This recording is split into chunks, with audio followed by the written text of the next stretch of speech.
e Salvador Jesus Cristo. Amém.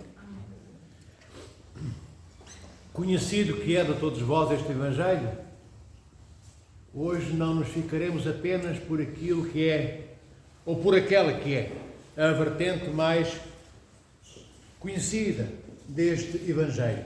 Todos nós conhecemos o Filho Pródigo, todos nós sabemos o que é que o Filho Pródigo fez, todos nós temos noção relativamente ao comportamento do seu pai. Realmente este filho era um mau filho.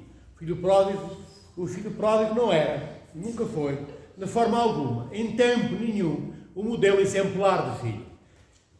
É como se ele matasse o pai. Só não o mata corporeamente. O pai permanece vivo quando o filho pródigo se afasta dele. Mas ele mata, de facto, ele é parricida. Ele mata o pai no seu coração. E mata-o no seu coração porque é suposto que um filho herde, tome posse dos bens de seus pais, da casa que vai herdar, do carro, das terras, do que for, dos dinheiros, depois do pai morrer, depois da mãe nascer para os céus. Mas este não. Este era jovem e quis que o pai lhe desse toda a herança agora. Não assim no momento qualquer da vida do pai. Não assim no momento qualquer da vida do pai. Mas já, hoje e tudo. Esqueceu que tinha pai. E vai-se embora. Envereda pela loucura que é comum aos seres humanos. Encontra-se jovem, belo, arrugas à distância, um cabelo farto, um rosto apelativo, cheio de saúde e recheado de dinheiro. E vai, como diz o povo, para a boa vai ela. Vai para a luxúria. Vai estourar, vai estragar, vai dilapidar todo o património que lhe era indevido, que não lhe era próprio ter herdado naquele momento. Bem, resumindo, a certa altura, depois de tudo haver gasto, ele começa a ver que está mal, finalmente. Não há dinheiro, finalmente não há dinheiro, não há comida, não há dinheiro, não há comida, e não há dinheiro, não há comida, não há saúde. Ele começa a instalar-se a tristeza no coração do filho pródigo. Ele começa a ver que já não há ninguém que o acolha, já não há ninguém que o receba. Bem, afinal ainda há os porcos. Os porcos. Porcos, aqui não é um eufemismo para qualificar de comportamentos humanos. Não, os porcos, os bácoros de 4 patas, de pata fendida, de casco fendido. Sabe o que é um casco fendido? É um casco de um animal que é separado, as unhas, em vez de uma unha só, tem 2. Então, é destes porcos que estamos a falar. É com estes porcos que o filho pródigo come. E a certa altura ele já não tem nada. Nem sequer a memória perfeita do amor que o pai tinha por ele. Ele não tem essa memória porque ele nunca reconheceu o amor do pai. Mas ele quer, apesar de tudo, sobreviver. E então ele deseja voltar para junto do pai. Arrepende-se. Porque já comia na canela com os porcos. E daqui a pouco comia o esterco, as fezes dos próprios porcos. Que era o que lhe estava destinado. Tamanha, tão grande, tão vasta, a fome. E quando ele se dirige para a casa do pai, ele vai pensando pelo caminho. Claro, meu pai, depois do que eu fiz, não me vai aceitar de volta como filho, mas talvez como empregado, talvez como um funcionário pequenino, talvez lá num canto ele me deixe ficar, talvez ele me mate a fome. Era assim que ele pensava quando regressa para junto do pai.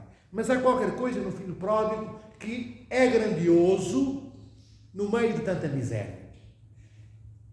E nem todos nós, na nossa vida, conseguimos fazer o que ele fez. Porque temos vergonha do que fizemos. E não conseguimos enfrentar depois as pessoas a quem fizemos mal. Ele fez muito mal ao seu pai. Ele abandona o pai. Não se importa se o pai precisava muito dele, se o pai o amava muito, se o pai ia sofrer muito com a ausência dele, se o pai morreria enquanto ele se afastava e se distanciava do pai. Nada disto preocupava o filho pródigo. Mas ele tem algo, como eu disse há pouco, que nem todos nós conseguimos ultrapassar. Ele tem coragem para ultrapassar a vergonha. Muitas vezes nós fazemos coisas erradas, coisas más, pecados feios, faltas de amor absolutas, mas depois não conseguimos ultrapassar a vergonha quando caímos em nós, quando reconhecemos a dimensão, o tamanho, o peso, a fialdade, como a coisa foi feia. Quando nós reconhecemos tudo isto, ficamos envergonhados e não conseguimos dar um passo tamanha, tão grande, a vergonha, para pedirmos perdão a quem fizemos mal. O filho pródigo ainda consegue. Ele ainda consegue ultrapassar a vergonha. E vai a caminho do pai. Bem, e depois, pela postura do pai, nós vemos que todos os dias o pai esperava horas e horas, olhando o horizonte pelo regresso do filho. Como é que nós sabemos isso? Porque o Evangelho narra. Não, o Evangelho não diz isto, não está lá escrito. Mas o que está lá escrito é que a certa altura o pai vê o filho e corre ao encontro do filho. Se o pai vê o filho e corre ao encontro dele, significa que o pai esperava que o seu filho regressasse a casa. Bem, isto é o que nós podemos retirar hoje do Evangelho de hoje. Mas há uma figura sinistra neste Evangelho do Filho Pródigo, do qual nunca falamos. Quase nunca tocamos, e quando tocamos é apenas devagarinho, com tranquilidade e com doçura, sem peso nem bravura. E esta figura sinistra, que poderia ser uma figura angélica, é o irmão mais velho do filho pródigo. Não é só o filho pródigo que é a imagem de muitas e muitos de nós em todos os séculos.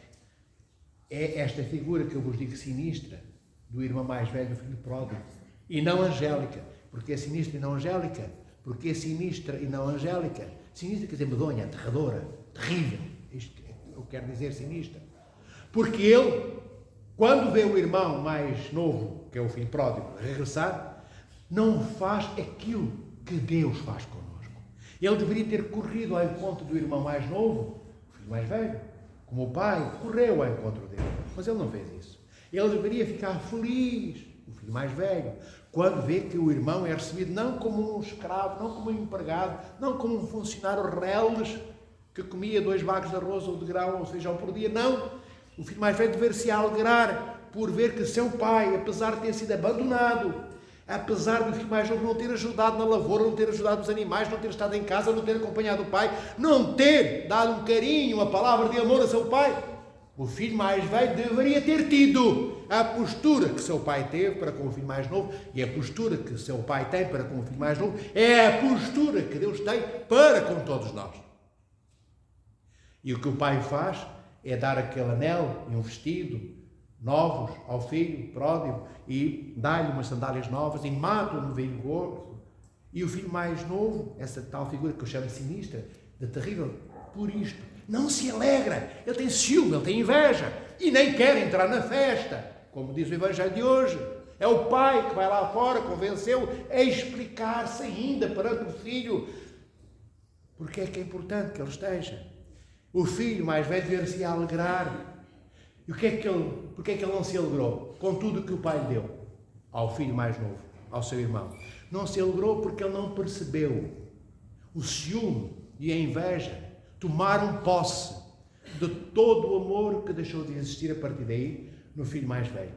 O filho mais velho não se percebeu que aquele anel era só aquele anel que o pai estava a dar ao filho, que aquelas sandálias foram sandálias daquele dia em que ele regressou a casa, que aquele novilho foi porque o pai viu que o filho ressuscitou no amor para ele. Ele estava vivo, mas morto, porque o abandonou e de repente ele viu um filho morto na sua alma e no seu amor, voltar naquela carroça que era o corpo que o transportou para longe, voltar nessa carroça de encontrar o pai, mas agora vivo, no amor pelo pai, pelo menos na necessidade de estar com o pai. E o filho mais velho não vê nada disto. Ele não vê que ele, enquanto filho mais velho, ao ter estado sempre com o pai, nunca ter abandonado o pai, era herdeiro de todos os anéis que o pai tinha. Ele era herdeiro de todas as sandálias. Ele era dono de todos os novilhos. Porque um dia seu pai morreria. E mesmo que o filho tivesse mais novo voltado ou não, já não em tempo de seu pai, ele seria sempre o herdeiro de tudo. Ele tinha o amor do pai, ele tinha a presença do pai. E ele não percebeu que era o motivo e o momento de se alegrar com o pai, que é o que nós somos chamados a fazer em igreja, a alegrarmos-nos com os nossos irmãos e irmãs, como Deus se alegra connosco. Quantas vezes nós também somos figuras sinistras, amados irmãos e irmãs, e não figuras angélicas. Quantas vezes nós olhamos o quê? Para os defeitos das nossas irmãs e irmãos, em vez de olharmos para a beleza angélica que os traz até nós. Olhamos para o pouco amor que têm, em vez de olharmos para o potencial imenso que eles têm de aprenderem a amar connosco um pouco mais do que o amor que ainda não conhecem. Em vez de olharmos para a riqueza de mais um rosto e um corpo que traz uma alma, os dois, corpo e alma, pessoa divina, em vez de termos uma pessoa humana, em vez de termos uma pessoa humana, corpo e alma em cada um dos nossos irmãos, vemos apenas trapos. Vemos o cabelo, vemos a roupa, vemos os brincos, vemos se está pintado, se não está pintado, como é que é o sapato, se custou muito dinheiro, custou pouco, isto durante a Sagrada Liturgia. Quando deveríamos estar compenetrados neste amor que nos une ao sacrificado, que se oferece em sacrifício, que é o próprio Cristo. Deveremos olhar, queridos irmãos e irmãs, os nossos irmãos e irmãs, como o pai olhou o filho pródigo. Ele não se questiona. Mas eu não vou ao encontro dele, vou-lhe dar um abraço, porquê? Mas ele abandonou-me, então não vou. Olhar, esperar todos os dias, olhar ao horizonte. Não vou esperar coisa alguma, para mim o meu filho morreu, eu tenho cá um em casa. O pai não faz isso. Este pai é Deus. Ele espera por nós, este nosso Deus, aqui posto na imagem do pai do filho pródigo, é o Deus nosso, triúnico, é o Pai, o Filho e o Espírito Santo, é o nosso Deus, que nos espera para abraçar na loucura da ressurreição, do nosso regresso para a sua casa. Ele não se importa quem nós fomos, não se importa do pouco que amamos, não se importa com nada que fomos, não se importa, Deus, porque não demos testemunho do seu amor, nem da sua divindade, não se importa que não o tenhamos reconhecido como Deus, importa a Deus apenas o que na imagem do pai do filho pródigo importou. Eis que meu filho vem ao meu encontro. Eis que minha filha vem ao meu encontro. É isto que importa ao nosso Deus triúnico, ao Pai, ao Filho e ao Espírito Santo. E este nosso Deus alegrar-se-á e corre ao encontro de cada um de nós, quando vê que cada um e cada uma de nós quer voltar a estar com Ele, seu Criador. É isto que o Evangelho do Filho Pródigo nos dá também como ensinamento. Então, não é bom sermos como o Filho Pródigo, não, mas não é nada bom sermos também como o irmão mais velho. É bom sermos como o Pai. É bom sermos daqueles que não abandonam, daqueles que são fiéis, daqueles que não partem, daqueles que não esquecem os amores amados. Deus é esquecido por nós, mas não se esquece de nenhuma, nem de nenhum de nós. Por isso, e olha-nos sempre, não nos defeitos que temos, olha-nos nas virtudes que Ele partilhou connosco, olha-nos no que nós queremos ser, não no que nós fomos. Por isso, vos digo outra vez, amados irmãos e irmãs, quando olharmos uns para os outros, aqui dentro do templo e na rua, na estrada da cidade, na aldeia ou na vila, não olhemos para os defeitos dos nossos irmãos. Claro que mais tarde ou mais cedo saltam à vista, acabaremos por vê-los, porventura, mas que não sejam motivo da nossa busca. Busquemos, isto é, procuremos nas nossas irmãs e irmãos o que eles têm ou o que eles, se não têm, poderão vir a ter de bom. Porque se olharmos para os defeitos, envergonhá-los-emos mais ainda. E muitos não voltarão para junto de Deus, porque pela vergonha que tira as forças, a vergonha tira-nos o ânimo, a vergonha tira-nos a motivação. O filho pródigo conseguiu ter motivação, conseguiu ter empenhamento de ultrapassar a vergonha, mas nem todos temos a mesma força. Mas se os nossos irmãos e irmãs não forem, enfim, olhados como um monte de cacos defeituosos, como corpos e almas que não prestam, se não se sentirem perseguidos pelos pensamentos que lançamos sobre eles, e eles sentem se estamos a pensar bem ou mal, podem não saber exatamente o que é que estamos a pensar em detalhe, mas sabem que não estamos a pensar bem. Como é que eles sabem isto? Porque vem a expressão do nosso rosto. Um rosto de orgulho, um rosto de sobranceiro, um rosto de quem sabe quem é, o tamanho que tem, e a importância, e a riqueza e o peso na igreja, na sociedade. E eles sentem-se humilhados, pequeninos, como carraça de cão pisada por pé humano, esborrachada, saltando sangue para tudo quanto é sítio. É o que sai dos que desprezamos, nos defeitos que lhes encontramos e no amor que não reconhecemos que possam vir a ter. Então sejamos como o Pai. Não sejamos como nenhum dos dois filhos, nem do pródigo, nem do irmão mais velho do filho pródigo. Sejamos este Pai amoroso que é Deus. Amemos a todos, e quando virmos um irmão ou uma irmã com defeito, que tenhamos ainda, que isso suscite em nós ainda um amor maior. Porque é mais patinho feio, se me permitem a expressão, é mais pequenino, precisa de mais amor, de mais carinho, de mais ajuda. Se calhar vai espernear, muitos nem se deixam ajudar. Já viram aqueles animais que andam cheios de medo, às vezes, pelo canto da casa, ou na quinta ou no quintal? Nós queremos apanhá-los, eles pensam que nós queremos fazer-lhes mal e ficam os gatos. Vamos assim, nós só queremos apanhar o gatinho para tratar a patinha que está doente, ou o cãozinho, mas eles têm medo que lhes fiquemos com as outras patas, que também estão boas, e fogem de nós. Têm medo que, além da ferida que já têm, lhes façamos mais feridas, ou talvez até os matemos. Então, aterrorizados, fogem de nós e nunca conseguirão ter tempo, nem espaço, nem perceber que havia amor da nossa parte para eles receberem. Então, temos que ter um sorriso no olhar, para que não assustemos os irmãos que acabam de chegar à nossa casa. E a nossa casa é a nossa casa física, de marido, mulher e filhos. E a nossa casa, que é de todas as famílias, que é a igreja e este templo e todos os templos. O mosteiro, o que for. Não assustemos, queridas irmãs e irmãos, não assustemos quem já está assustado. Não aterrorizemos quem já vive aterrorizado. Quem tem sede precisa de água, de toda a água para matar a sede. Mas se não tiver toda a água, ele não desprezará uma única gota. Morrerá na mesma, mas de sede, mas não desprezará aquela gota de água. Também os irmãos carenciados, necessitados, precisados de amor, não rejeitarão a cor do nosso amor. Seja mais intenso ou mais frouxo. Que mais intenso fosse, melhor. Mas seja um ou outro, esse será aceito. Então, olhemos com a ternura de Deus todos os nossos irmãos. Eles são o nosso espelho e nós o espelho deles. Hoje têm eles defeitos mais visíveis. Quem sabe nós já não os tivemos no passado. Quem sabe não poderemos voltar a tê-los no futuro. Quem sabe não vamos precisar do amor e do carinho daqueles que hoje rejeitamos, quando um dia formos rejeitados. Então não rejeitemos ninguém. Não esqueçamos de dar um sorriso a nossos irmãos e irmãs. Quando sorrirmos, seremos a imagem de um Deus amoroso, que cada um dos nossos irmãos e irmãs vê espelhado no nosso rosto.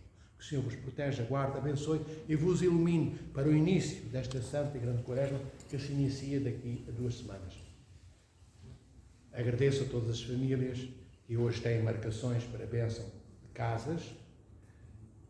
Agradeço a todas as famílias por estarem despertas, porque já conseguiram marcar com o seu Dom Tidó e outras comigo, a bênção de suas casas, para que as casas se limpem de tudo que não é divino, para que os demónios desapareçam junto das nossas famílias, saiam das nossas habitações, para que preparemos a nossa casa para receber Cristo, para ressuscitar no Sábado Santo, na Páscoa Santa, da Ressurreição, e a bênção das nossas casas, que deveria ser toda ela feita até ao início da Grande Quaresma. É a preparação também, uma das preparações necessárias para recebermos Cristo. A outra somos nós, além da casa física onde habitamos, nós também. Nós somos, ou devemos ser, templo do Espírito Santo. Devemos ser também espaço, habitação interior, limpa. Como vamos limpar a nossa casa pelas orações sacramentais, da bênção, da água benta, do óleo abençoado que vamos pôr nas paredes das casas, de todas as famílias, nós também devemos abençoar o nosso corpo e a nossa alma, porque somos o templo do Espírito Santo, para que aquele Senhor da Páscoa possa entrar na nossa casa física, como entrou na casa de Zaqueu, há 2 domingos atrás, e possa entrar na nossa casa íntima, que é o coração, onde habita o Espírito. Une-se a alma, na alma de cada um de nós. Então que o Senhor os protege e abençoe. E às vossas famílias, e a todos aqueles e aquelas que estão doentes. Há muitas famílias doentes. Há dezenas na nossa igreja e noutros também. Uns têm Covid, outros estão muito constipados, outros têm pneumonias duplas, enfim, por aí fora. E temos várias pessoas com problemas cancerígenos, com cancros. Sr. Tidora, que eu vou visitar agora, uma dessas pessoas, há uns dias atrás. Temos várias que nós conhecemos cara a cara, cujos rostos são nossos familiares. Peçamos a Deus que os cure, que Cristo, Verbo encarnado, cure, mate, erradique, lance para bem longe aqueles cancros que matam os nossos irmãos e irmãs que tanto amamos e que cure todos os outros que não têm cancros, têm problemas de saúde graves também. Vê, em vez de olharmos para os defeitos dos nossos irmãos e irmãs, temos tanta coisa bela para olhar. A saúde que os nossos irmãos precisam, por exemplo. Olhemos para a saúde que eles não têm e peçamos a Deus que lhe a dê, pelo menos tanta como nós temos, caso tenhamos saúde. E se não tivermos, sabemos que também os nossos irmãos e irmãs nos olharão como irmãos necessitados do seu amor e vão rezar para que Deus cure as nossas enfermidades e nos dê a saúde que não temos. Vê como é belo ter esta reciprocidade em igreja. Mas amemos sem esperar reciprocidade. O pai do filho pródigo todos os dias esperava por ele, mas não tinha nenhuma certeza que o filho voltasse algum dia para casa. Não sabia se iria haver reciprocidade da parte do filho, mas ele esperava todos os dias lá. Um dia ele apareceu, mas poderia não ter aparecido. Deus também, todos os dias espera por nós. Todos os dias espera. Pelo nosso amor, não. Para ter a possibilidade de nos amar. No abraço que o Senhor nos dá. No olhar terno, divino ou humano de Cristo nosso Deus. Na maternidade da Mãe de Deus. Que deu vida ao Deus homem. Deus não espera, em primeiro lugar, que o amemos. Espera que lhe demos a oportunidade de Ele nos amar a nós. E depois, sim, quer que o amemos. Não porque tenhamos de o amar. Ele quer que o amemos porque no momento em que amarmos a Deus, nós reconhecemos quem nós somos. Quando eu amo a Deus, eu reconheço que Deus é o meu Criador. Então, é importante que eu reconheça a Deus como meu Criador, sim e não. Porque mais importante do que reconhecer a Deus como meu Criador, é eu reconhecer que sou o ser criado por Deus. Porque ao identificar-me como ser criado, obrigatoriamente porque sou criado, eu tenho como referência o Deus que me criou. Não vou explicar mais, porque ficaríamos aqui até muito tarde. Mas só para que entendais que é importante amar e não esperar muito que sejamos amados. Um dia o amor virá. Se não vier o dos homens e das mulheres, virá o de Deus, sempre. Mas talvez ainda os nossos irmãos venham também. Não olhemos os defeitos, olhemos as virtudes, ou a potencial capacidade de virem a ser virtuosos os nossos irmãos e irmãs. Olhemos para o rosto, às vezes ainda pouco limpo que têm, manchado de tantas impurezas. Lavemos os nossos irmãos com o nosso amor. É assim que se lava um irmão e uma irmã, é com o nosso amor. Não é com palavras feias, não é com críticas, não é com olhares de lado, é com o nosso amor que se lava o rosto triste e ensanguentado de tantos pecados que às vezes as pessoas trazem pelas vidas vividas. É com o nosso amor que se lava a túnica do batismo, tantas vezes amordaçada na lama das falhas de amor que os nossos irmãos viveram. É o nosso amor que traz à luz do dia os irmãos perdidos na noite escura, onde as sombras já se movem, mas ainda não conseguem dissuadir a existência da escuridão. Que o Senhor vos proteja, vos guarde, vos alimente ao seu amor divino. Rei dos